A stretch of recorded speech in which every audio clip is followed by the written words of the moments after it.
Dengue fever is gripping the south, and now Taipei has found its first case since 2020. The patient is a boy in Datong District who recently traveled to Tainan. After his diagnosis, the government launched contact tracing and disinfection work near his home. Taipei Mayor Chiang Wan-an headed to Datong on Thursday to inspect operations. Disinfection crew sprays the pavement as Taipei Mayor Chiang Wan-an inspects the operation and chats with locals. On Thursday morning, Chiang appeared in the alleys of Datong District, where Taipei's first dengue fever case of the year had emerged. The CDC confirmed yesterday that it was Taipei's first domestic case of dengue fever. We immediately established a district emergency response center and launched disinfection within a radius of 100 meters from the patient's residence.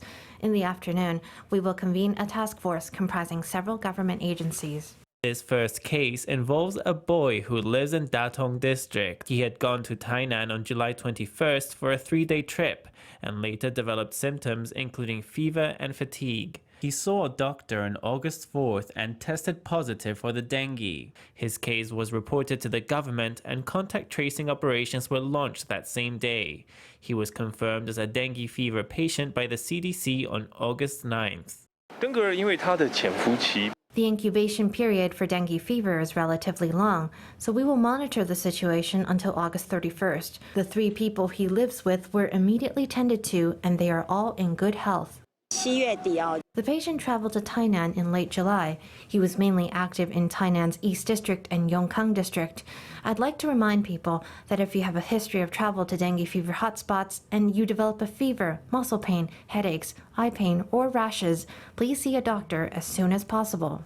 This is Taipei's first case of dengue in 3 years, and it sent the local government rushing to action. As of August 8th, an inspection found that 5 out of 173 water vessels were breeding sites for mosquitoes. They were all cleared or disinfected. Teams have been mobilized around the city. We regularly monitor mosquito concentrations in the city to find locations where mosquitoes have laid eggs. If there are more than 50, we immediately launch pest control measures. Besides conducting disinfection, the environmental department also put out a public announcement asking locals to watch out for dengue symptoms and mosquito breeding sites at home.